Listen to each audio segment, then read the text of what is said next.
मागील काही दिवसांपासून हवामानात सतत बदल होताना दिसतात। त्यामध्येच भारतीय हवामान विभागानं धोक्याची घंटा वर्तवली।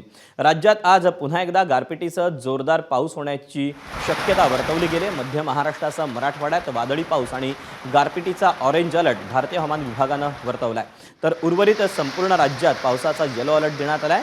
सकाळपासूनच अनेक भागात अवकाळी पावसाला सुरुवात झाली, तर मुंबईसह अन्य भागात ढगाळ वातावरण आहे। परभणी, बीड, जळगाव, पुणे, सातारा, नाशिक, अहिल्यानगर, सोलापूर, सांगली, छत्रपती संभाजीनगर, हिंगोली, जालना या जिल्ह्यांमध्ये हवामान विभागानं पावसासह गारपिटीचा ऑरेंज अलर्ट जारी केलाय।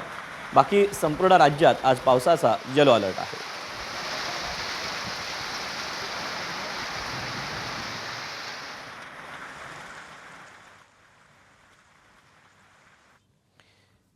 पावसाच्या अलर्टवर हवामान खात्यानं काय म्हटलं आपण पाहूया।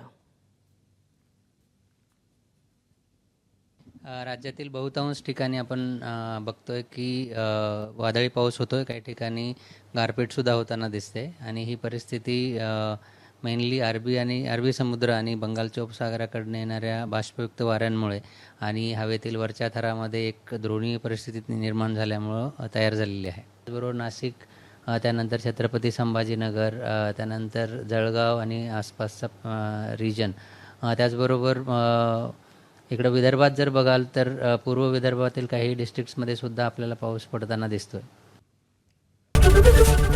एबीपी माझा, उघडा डोळे बघा नीट।